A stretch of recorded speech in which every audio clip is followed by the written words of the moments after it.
Hi, I'm Dana Ragzayas here with my colleague Brittany Wilburn. We are from Aspen Labs, and I'm going to give you a very short introduction to prototyping, what it is, why we do it, and how we do it.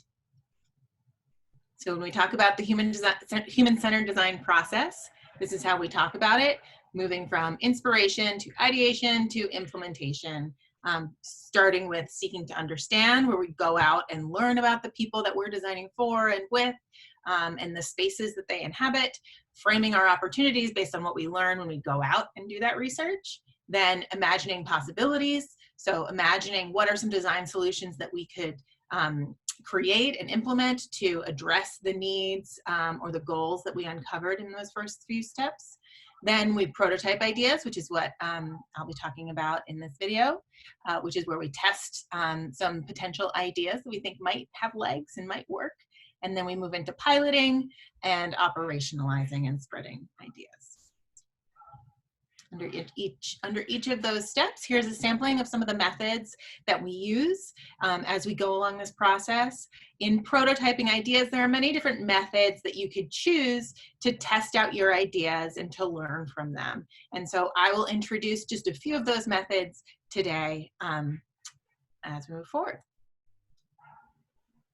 Now, when people think of prototyping, for most people, their mind kind of goes to technology or 3D products or even things like cars. And I think that's kind of traditionally how folks think of prototyping, but there are many different ways that you can prototype an idea, a service, an experience that don't have to kind of fit along those traditional technology or 3D product lines. So what is a prototype? A prototype is a low-cost way to test your ideas, to gain support around those ideas or around the work that you're doing in general, and also to learn what works, to learn how people's behavior might change when you introduce something new into their environment or into their workflow. It's a great method for learning things that you wouldn't otherwise learn using other methods. So like I said, there are many different types of things that you can prototype. The first one is you can prototype tools. So what you can see here is an image from prototyping a tool to help someone measure their sugar intake. There's a paper mock-up of that tool right here. You can also prototype technology in very cheap ways. So you can create sketches of different screens that you want to test out. You can see here some sketches of screens that might be part of an iPhone display.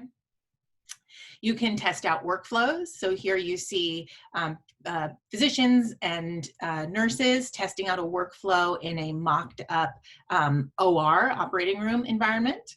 You can test out roles. So you can take on the role of someone else or test out a new role just to test out the workflow, test out how that role or changing that role might impact other folks' roles or how that role might impact just how people use space or their existing processes. You can mock up or prototype different types of spaces. So here you can see it mocked up using some painter's tape, some blue tape. You can do it using cardboard and any other materials that you might have around. And you can mock up or prototype business models and really think through the different elements of a new business model and how all the different components might interact with each other or their kind of short-term and long-term implications. Why do we prototype? It's low investment, high reward, and who doesn't love that? You can test out an idea that might be complex and might necessitate some heavy investment later on, but prototyping, you can pare it down to the important elements and test it out cheaply and quickly now to gain buy-in, to understand the impact of that idea, and then kind of make the case or learn more before you invest more later on down the road. You can learn fast, faster than kind of getting approvals and getting an increased budget and getting buy-in and all of that. If you do it in kind of a low-cost, low-touch way, you can learn faster than you would otherwise. and you can involve others in the process. So instead of a bunch of us sitting around a table coming up with ideas and critiquing those ideas with very little tangible information in front of us, we can involve others in the process, bring it out into the real world, and get their feedback and get their hands on it. And so then if it actually ends up being something that they end up using, they can feel a bit more a part of the process as well, in addition to kind of lending their voice. And also to make more informed decisions. I love prototyping because it helps me learn more and better than I would in any other scenario. Oftentimes, I learn things that I didn't even know I needed to learn. Or I'm surprised by things when I put something in front of someone and ask them to test it and use it. So how do we prototype? I'll talk about 3 different types of prototypes and give you some examples. So the 3 different types are acting it out, so using enactments, faking it, using what we call Wizard of Oz, and showing it with a mock-up. So here's an example, an image from an enactment of an idea that we worked on with a healthcare team. And they really wanted to know how to improve the intake of patients as they came in for walk-in appointments at a clinic. And so they tested out different types of signage, and before they kind of were ready for prime time when the clinic opened, we walked through and kind of saw the experience from the patient's point of view. From when they walk in the door, what do they see? Who do they see? What questions might they have? And really try to design signage and other tools that would be available to them to make the right decisions and to get to the right places in a short amount of time when they walked in the building. So we walked through it ourselves, then had them test it out so that we could be better informed before they walked in the door. So that's what an enactment is, just kind of putting yourself in the position, walking through things yourself and testing it out, and then inviting others to do the same. This is one of my favorites. This was a project that we did on helping nurses and other healthcare providers make kind of the healthiest decision possible when they were getting their lunch in a limited time frame. So when they had very little time in the middle of the day to get their lunch, yet everyone else was rushing to the cafeteria to get their lunch too, and the easiest, cheapest, most delicious, quickest thing that they could find was usually the least healthy thing that they could find. And so we uncovered the problem of, well, that wouldn't it be great if they could know, how long the lines were for some of the healthier choices that they could choose before they got down there, so they didn't rush down there and end up waiting in a line. Wouldn't it be great if they could just quickly find that out on their phone, or just stepping out in the hallway and checking before they headed down? So this was a Wizard of Oz, where we actually had someone standing in the cafeteria monitoring how many people are in line for these different items.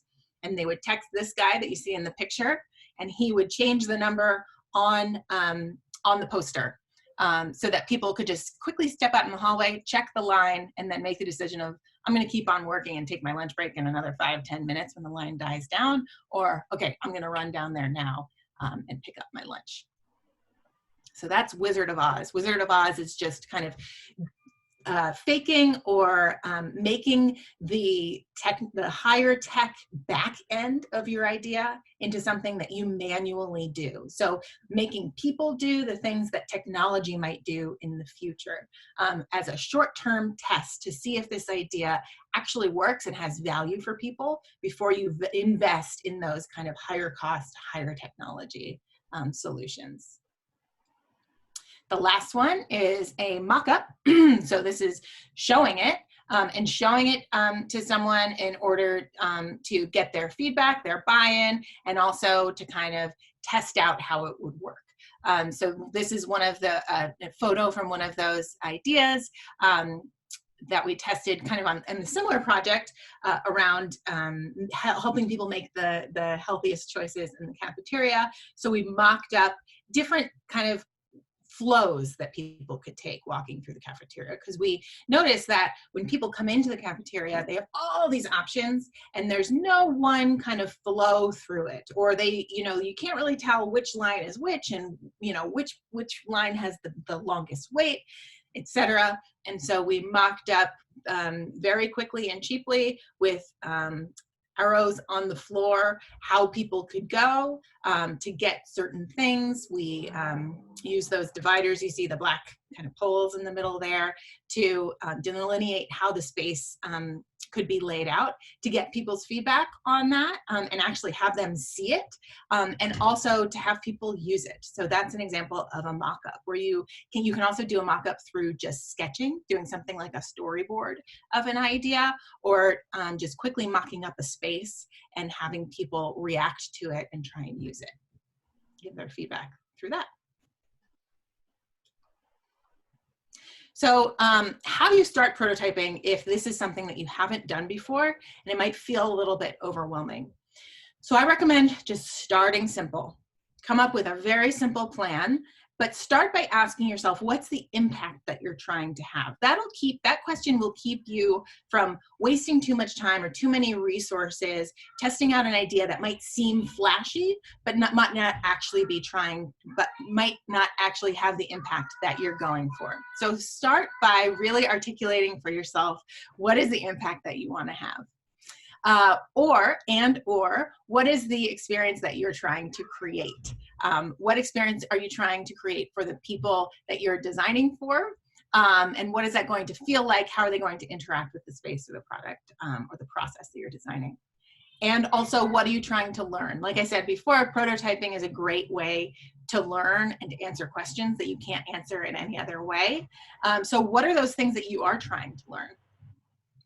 And then this is a big one, the fourth one, which is, how will we measure our success? So I think oftentimes people look at success as quantitative measures, meaning we're lowering the cost of doing something, we're lowering the time it takes to do something, we're increasing throughput, things like that. And those measures are very important.